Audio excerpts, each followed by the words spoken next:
Cougars, it's Mr. B back for another lesson where I'm teaching at home and you're learning at home, but we're still doing PE and we're going to have a fun time. And a second skill that we're going to work on is our overhand throwing used in baseball, softball, football.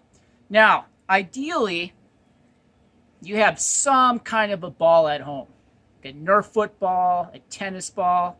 But I understand you may not have that. And if you don't, I'm going to show you some other ways that you can make a ball that will work. And the skill that we're doing is overhand throwing. So let's start with a quick skill review of all the cues that we need to remember when we're doing overhand throwing. So the first one is making the letter T. And that means we bring the throwing arm straight back, and then we're going to point with the non-throwing arm in the direction that we want to throw. So here's our letter T, and you can see why that's why we call it a letter T. Our second cue is knowing that during our throw, we're going to step forward with the opposite foot. If this is my right hand, that means I'm going to step forward with the left foot. Cue number 2, rotating my stomach. As I begin my throw, I'm going to start rotating my stomach. When my arm is completely straight in front of me, and I'm pointing towards my target, that's when I let go of the ball. So putting it all together and throw.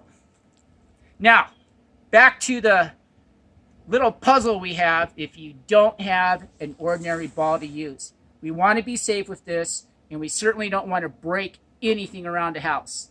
So if you don't have a ball, here are some things that you can do. Aluminum foil crumples up neatly into a ball.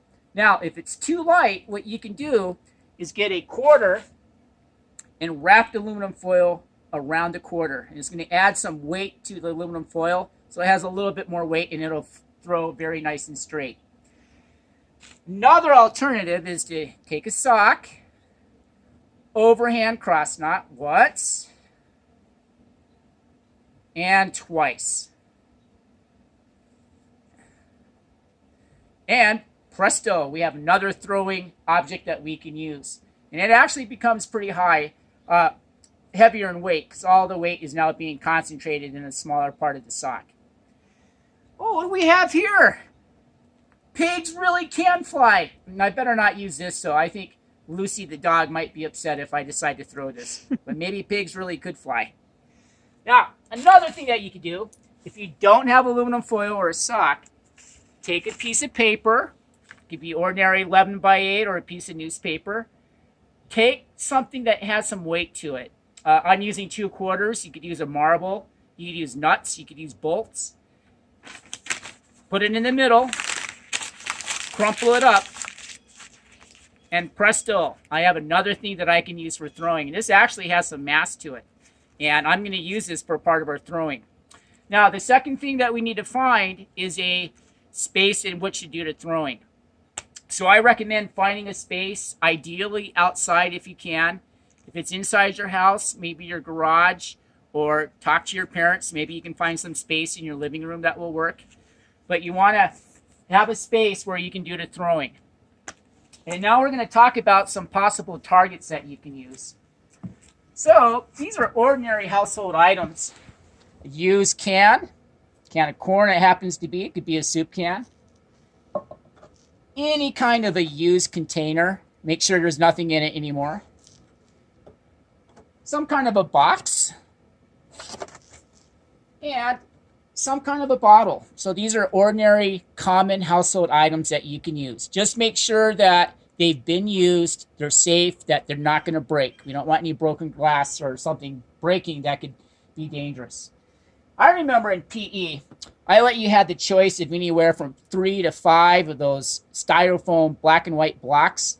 And then I just let you set them up any way you want. So I'm going to try to make some kind of a little pyramid shape here. Let's see.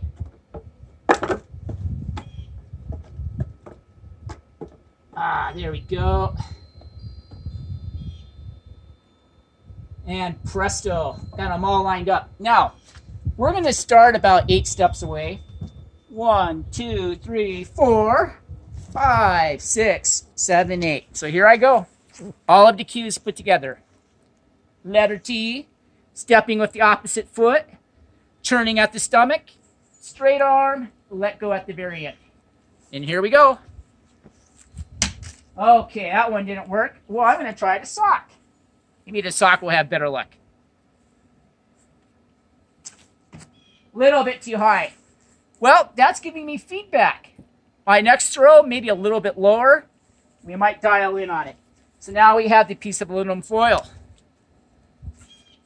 Okay, well, do you know what? 8 steps is a good distance for me. And what I'm going to keep on doing is I'm going to keep on trying at my targets from 8 steps. Once I get 3 successful hits of my target, then I'm going to try from 1 step further back. So right now I'm 9 steps away from my target. I would keep on doing that until I hit it 3 times. Then I take an additional step back.